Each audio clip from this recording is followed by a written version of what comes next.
You're listening to the I'm Busy Being Awesome podcast with Paula Angebretson, episode number 227. Hey, everybody. Welcome back to the podcast. Thank you, as always, for tuning in today. I know you are all very busy, awesome humans with a lot of things going on in your life, and I do not take it lightly that you are making time in your day to listen. So thank you. Thank you for being here. Today, we are talking about the idea of time perception, time blindness, and the way that this can really impact an ADHD brain when it comes to scheduling and planning. And this episode is not inspired by a general overview of obstacles that we often navigate, nor is it a collective summary that I've noticed happening with many of my clients recently. Instead, today's episode is inspired directly from my own experience about a month ago now. So by the time that you're listening to this episode, it will have been about a month ago that I completed what I'm calling an unplanned work marathon. Now, what does this mean? Well, the brilliantly clever title came from my coach. I had showed up to our weekly call and I started with, I just worked over 26 hours on one project between Friday and Sunday. And she looked at me and she said, so you just ran a work marathon. Marathons are 26.2 miles. You just worked about 26.2 hours. And she's right. So again, I just ran an unplanned 26.2 hour work marathon. And today I'm here to share what happened and what I learned in hopes that you can learn from my own experiences and ideally sidestep them for yourself so you don't have to go through it too. I am also sharing this episode as a gentle reminder to all of us that we are humans. And what's more, even when we have all the tools in place and things are running relatively smoothly overall, we are still adults with ADHD and ADHD tendencies. And while we can absolutely reduce how often things like time blindness and ADHD paralysis and rejection sensitivity, all these things can trip us up, it's still going to happen every once in a while. And I offer this because I know how easy it is to slip into that trap of wishful thinking. That once I learn every tool out there and once I've been able to coach my brain and put all the proper supports in place, I'll effectively swap my prefrontal cortex and no longer have a neurological difference. But that's just not how it works. So again, we can absolutely make things easier. We can absolutely put in scaffolding that our brains need. And we will also still have ADHD and our symptoms will still get in the way every once in a while. Now, please know that this is not meant to be a super discouraging message. I mean, for context, the last time that I found myself just entirely overscheduled and running this intense work marathon actually happened way back at the beginning of the year in January. I looked back, I had to scroll back in my podcast episodes because I knew I had done an episode on it. And it was way back in episode 184, what to do when you've overcommitted your schedule. That means it has been roughly 11 months since my last work marathon. And for context, prior to getting my ADHD diagnosis and, increasing my awareness of time and learning the tools that actually work for my brain, this used to be a weekly occurrence. I essentially lived my life in overscheduled and overcommitted. I was constantly pulling work marathons. I mean, I essentially lived running a marathon. So to go from living a life of marathons to navigating them once a year or so is such a huge shift for me. And I want you to know that that's also possible for you if you are constantly running marathons yourself.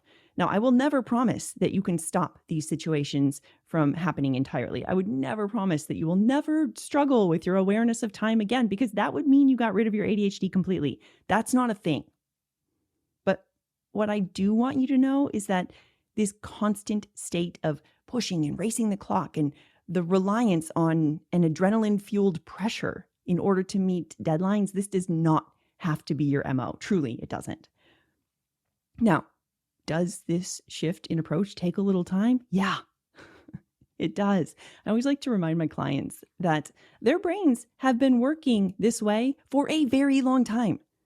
I mean, let's say you're 46 years old and you're just learning about your time blindness, or you've learned about it over the past couple of years or so. Give yourself a minute. You've been doing it this way for over 40 years. It's going to take a little while to create some new neural pathways.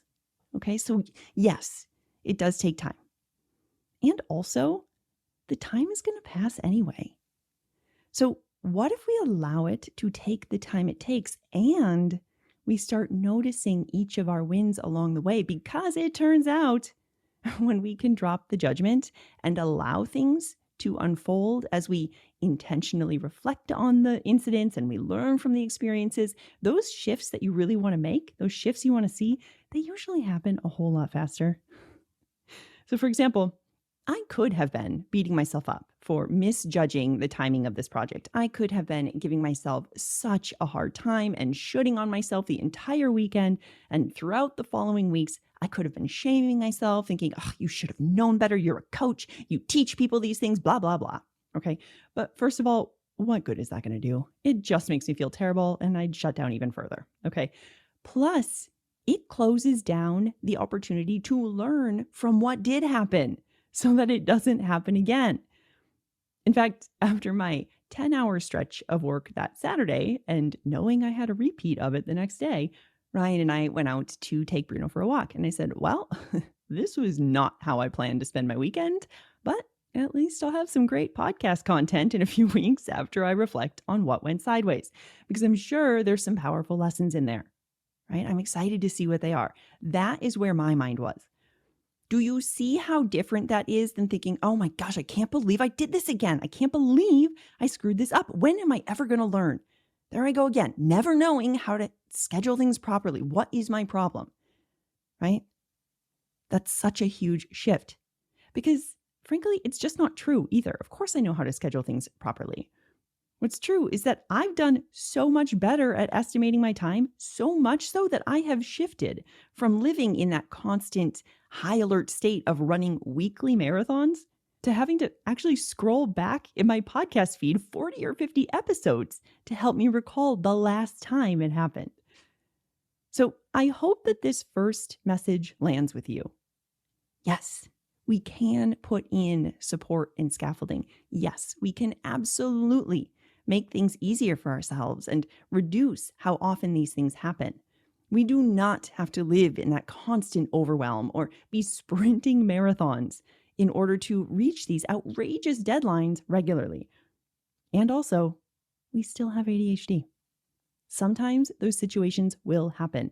And the less we judge ourselves for it, the more we can learn and grow and figure out further supports so they happen even less next time. This is one of those areas where I like to play around with the 80-20 rule. I don't think I've ever done a specific episode on this concept. There's so many ways you can use this lens. I will definitely do an episode at some point. But in this situation, I really like to think about it this way. 80% of the time, the tools are working. I'm putting in the support. I'm increasing my awareness. I'm working with my brain. Things are going pretty smoothly. If I am doing that 80% of the time, that's pretty good, right? The 20% of the time, my ADHD shows, my executive functions, they don't show up to work. Maybe I underestimate the time I need, or I overestimate how much energy I have, or some unforeseen circumstance pops up and I need to pivot. And I am not flexible because my lack of cognitive flexibility has something to say about that, because transitions are hard. Again, that's okay. If I am showing up doing the things at least 80% of the time, I like to use that as a metric that things are going pretty well here. Things are okay. So for those of you who tend to set incredibly high expectations for yourself, dear everybody who listens to this podcast, because I know you, for those of you who are always thinking you should do more and never settle for quote unquote enough, this is for you. Okay, I especially invite you to try on this 80-20 perspective with me. What if 80% is enough? Let that land. Give it a try in one small area of your life. Try it for a month. See how it goes. I have a feeling that you will be not only pleasantly surprised by the results, but also in terms of how you feel throughout the entire process, which I might argue is the most important part anyway. So I am sharing this recent experience with you for 3 reasons. First, As I just mentioned, these situations happen to all of us, myself included. There is no final finish line where you stop having ADHD or ADHD tendencies. I'm sorry. Yes, we can make it easier. We can put in more supports, but I am not handing out new prefrontal cortexes along with these strategies. That's not the way science works. Sorry. Second, I'm sharing this experience with you because when we can talk through what went quote unquote wrong with a real life scenario, we can actually learn so much from it. So, on a big picture level, on the macro level, I invite you to notice the way that we approach this process today so that you can employ it in your own scenarios, whether it's related to time blindness and our time perception or any other obstacle in your life, because the framework, the process that we're doing is the same. You can apply it anywhere. And then additionally, as I share my actual experience, I invite you to reflect on the 3 specific traps that I found as I was reflecting, the 3 traps that I fell into. Notice if your brain slips into similar patterns so that you can have them on your radar and catch them ahead of time going forward, because the fewer unintentional marathons we're running, the better. Now, obviously, I'm not speaking literally here. If you want to run actual marathons, I am all in. You do you. Okay. I am talking about unintentional, anxiety ridden, deadline driven work marathons that you are not intentionally choosing. And then the third reason why I'm sharing this experience with you is, as I alluded to, in hopes that you can learn from my experience without having to go through it yourself. If anybody can learn from this, then it's well worth me sharing it on this episode. So if you notice yourself slipping into these similar patterns, these traps that we talk about today, I encourage you to consider the supports that we talk about that you could put in place and how you might use a similar approach that will work for you and your brain and your unique situation. Sound good? Awesome. Let's dive in. First, let me give you a little context about what happened, what went on, and then we're going to dive into the 3 traps that I fell into and what we can do to spot them ahead of time going forward. So if you've been listening to the podcast over the last couple of weeks, you have heard me talk about the holiday season blueprint. To be honest with you, this blueprint is really awesome. I am really excited about it. It is such a comprehensive support that covers almost every topic you can think of where you might need additional scaffolding during the holidays. From mapping out and breaking down plans for entertaining, to gift giving, to budgeting, to travel, to navigating challenging relationships. I mean, this is just some of the things. There is so much support within this document. And I'm really excited that it's out there and available for people so that they can streamline their holidays and focus on what matters. And I cannot wait to hear how people use it so they're not slipping into ADHD paralysis as we think about all the extra things that we do during these last few months of the season.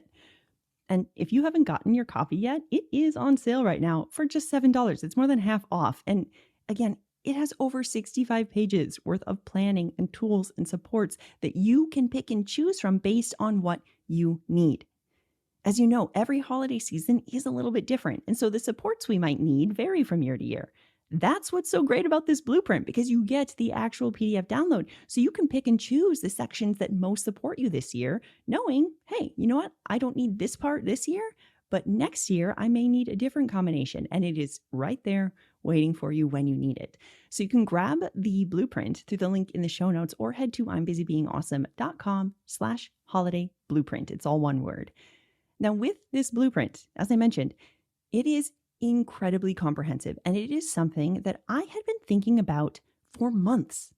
So this idea originally popped into my mind sometime toward the end of August or early September of this year. So I had been pondering the different sections I wanted to include over the last few months, and I share this to stress that it wasn't some last-minute decision. It wasn't a brilliant idea that popped into my head Thursday morning, and by Thursday afternoon, I decided to start implementing it, which has been the case in the past. Okay, but this was not. This was something that I had been turning over in my mind. I knew it was a full body yes project. I knew it was something that I wanted to share with all of you. I was so excited to do it. Now, I also ended up doing the bulk of this project in roughly 26 and a half hours between Friday and Sunday. And as you might imagine, this was not what I had initially intended. This was not part of the plan, nor was it something I was super excited about. right? Of course, I wanted to spread it out and not force myself into that massive hyper focus that I once relied on for so much of my life. And I know many of you know this hyper focus I'm talking about. It is that experience where you can produce an unbelievable amount of work at a very high quality, but it comes at a cost. And that bill collector always comes to collect on the other side. So while I was able to channel my focus and produce this really high quality content in a very compact amount of time, on the back end, my executive functions were toast. That following week, my constant flow of new ideas for podcasts and social media content and new courses and new concepts, it was kind of running at a drip rather than what's often like a fire hose of ideas. And again, I knew that this was going to happen going into it. When I decided, nope, I'm going to go all in, I'm going to get this done on time, I'm going full on marathon mode, I knew it was going to happen this way. Because as I mentioned, this was how I used to live my life, especially when I was in academia. So I've really learned how those marathon experiences impact my brain on the other side. I knew it was going to happen, so I prepared for it. I removed any of the additional tasks from the week ahead. I reserved all of my energy and my focus just for my clients so that I could show up fully for them. And I did not put any other expectations on myself to create new concepts or put new content out there. That had to go to the back burner as I left myself space to recharge for the week. But with all that said, how did I get here? Why did it happen? What happened? Right? So as I reflected over the last couple of weeks, I realized that there were 3 key moments that really tripped me up. And honestly, they all kind of revolve around the first moment, but they all 3 play an important role. So as I go through each of these moments and I share the key lesson or the key takeaway from each, I highly encourage you to listen to them through the lens of your life. Okay? Notice if similar traps come up for you, and if so, when it tends to happen most often. All right, lesson number 1, thinking about something does not equal planning. Here's the deal. I unintentionally tricked myself into thinking I had done a whole lot more planning than I actually had. As I mentioned, I had been thinking about this project for months. I knew I was excited about it. I'd been pondering the different topics I wanted to include in the planning pages and the decision-making strategies I'd incorporate. And I'd been thinking about how useful it's going to be and the power of using it throughout the season. And all of that thinking about the project had me believing that I'd actually planned for it, but I hadn't. Because thinking about something is not the same as planning for something. So keeping this in mind, I invite you to consider the concept in your life. When have you talked about a project over and over and over with people on your team, but you never broke down the steps and decided who's doing what? And so nothing ever moved forward. Or when have you constantly thought about some project at home or in your own work where you keep thinking about it, but you never actually broke down the steps to see what's involved? We think we've planned, but we haven't. I mean, this is so easy to do because when we're thinking about something all the time, we assume we know the steps involved. But this just isn't true. Just because we've been transferring some project from one to-do list to the next over the past couple of weeks or months, it doesn't mean that we've taken the time to plan it out and actually understand all the steps involved. So again, key takeaway and lesson number 1, thinking about something does not equal planning. And we need to plan to make big projects work. So I invite you to check in and notice if and when your brain might be believing that thinking about something and planning something are the same. Wherever that's happening, press pause.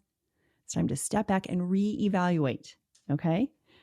And that brings us to lesson and key takeaway 2, which is to define a detailed version of done. So the next trap that I slipped into was that I did not define my detailed version of done. And again, in my case, it was because I had mixed up thinking about and planning as the same thing, because I thought I had planned. I assumed I had defined done, but I had not. Now, if you've been listening to the podcast for a minute, or you've worked with me either one-on-one or in my small group and We're Busy Being Awesome, you know I love to ask, what does done look like? And when we are talking about big projects like this, I love to get really detailed about what done looks like. I really like to get in there and define all the details.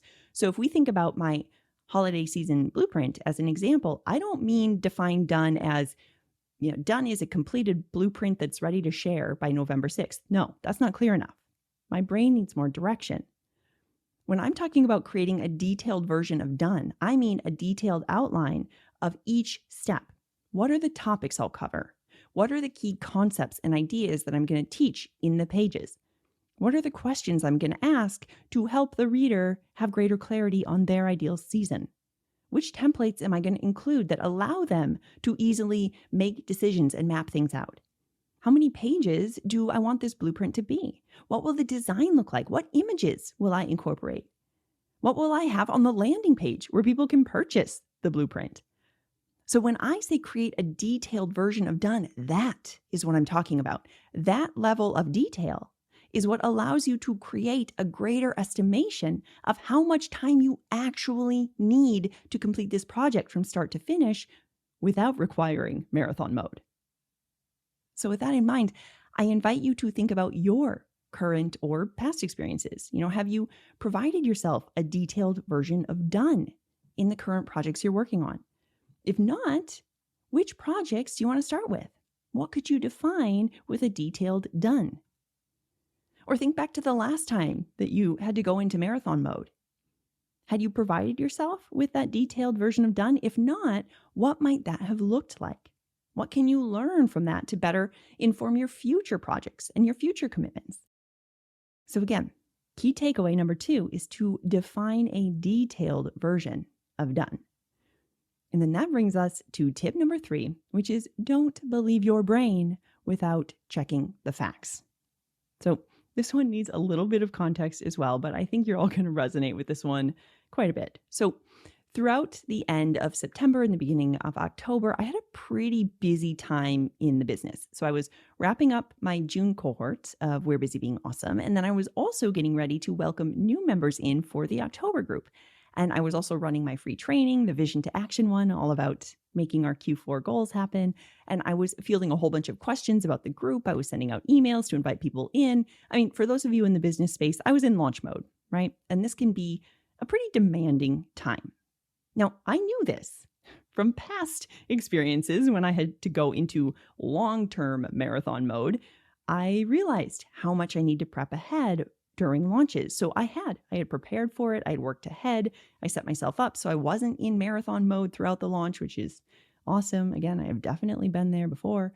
But what really tripped me up was my brain offering the thought, I'll have plenty of time to work on the blueprint after the launch is done. That was my sneaky thought. I'll have plenty of time after. Now, intellectually, this makes sense. Once a busy season ends, usually things are less busy. Once a project is over, you don't have to work on it any longer. So ideally, space will open up. This all makes sense in my brain. But I never actually checked the facts. I never actually looked at my calendar to see if it was true. Now, I'm sure it will come as a surprise to absolutely nobody that it was not true. My schedule was not less busy because I had intentionally waited on other projects and interviews and classes and things, and I filled them in my open time after the launch. Because I kept telling myself, no, I can't overschedule myself during the launch. I'm going to do that after. So I fell into this trap of believing my brain when it said, oh, you'll have plenty of time after the launch. I did not actually check my calendar to ensure that I had the hours in October after the launch was done, about 30 hours worth of time, by the way. And I didn't have that time. Now, on reflection, when I did look at my calendar, I realized the truth was I only had about 3 hours of time available after the launch, 3 hours of unaccounted time because the rest had been accounted for. I had other things scheduled. Now, math is not my strong suit, but 3 hours is not enough time for 30 hours of work, even in hyperfocus. That math just does not add up. So for you, where are you believing your brain without checking the facts? When are you telling yourself, oh, there's going to be plenty of time, or I'll make it work, or I'll find the time? Notice these moments because they are important. And then always check the facts. As ADHD brains, our time perception is not accurate most of the time. Our time blindness is very real. So when the brain says there will be plenty of time, let that be a little flag going up in your mind and pause and ask yourself, hold on, am I sure? Have I fact checked this thought? Do I actually have plenty of time? Let's make sure that's true. Because when we start asking ourselves these questions, it's likely going to trigger a check-in with the other two key points as well, right? Hold on, have I actually made a plan for this project or have I just been thinking about it? And have I defined a detailed version of done or not? So long story short, this was essentially my perfect storm of a situation. Number one, I mistook thinking about this project for actual planning because I had been thinking about it a whole lot. Number two, I did not have a detailed version of done. And number three, I believed my brain instead of checking the facts when my brain offered, oh, you'll have plenty of time after the launch. And when I put all three of those together, it landed me right smack in the middle of a deadline-fueled work marathon. And again, I'm not mad about it. It's fine. In fact, I kind of love that I can use this experience to learn and grow and share what I learned with each of you on the podcast. And I also love that I can use this moment as a reference point to show myself, you know what? It has been almost a year since this last happened. That's huge. It shows me how the time between these marathons is growing increasingly long, which is pretty awesome. So going forward, you better believe I'm going to set a reminder so I check in with each of these three touch points whenever I'm starting a new project. And I've learned so much from it. And I invite you to do the same. Notice the areas in your life where you might find yourself often dealing with an inaccurate time perception and you're running more figurative marathons than you'd like. In those moments, pause, check in with yourself. Have I actually made a plan or am I just thinking about it and talking about it a whole lot? Have I defined my detailed version of done yet? And have I checked the facts of my calendar or am I just believing my brain's story that I'll have plenty of time to do it? Now, if you answered yes to each of those questions, amazing. You're probably right on track with the project, so get started. But if you answered no to any of the above, do not pass go, do not collect $200, circle back, and follow these 3 steps before proceeding any further. I promise your future self will thank you. All right, my friends, that's going to do it for us this week. And if you're loving this podcast or you're finding it helpful in working with your ADHD brain, would you be a rock star and leave a review? There are step-by-step instructions right there in the show notes. And by doing so, you help get these strategies to even more people. And I really appreciate it. Also, if you're ready to make the most of your holiday season, be sure to grab this holiday season blueprint. It is a lifeline for those of us with ADHD brains to make the most of our holiday season. It's on sale right now, and you can grab it through the link in the show notes or head to I'mBusyBeingAwesome.com/holiday blueprint. Until next time, keep being awesome. I'll talk with you soon.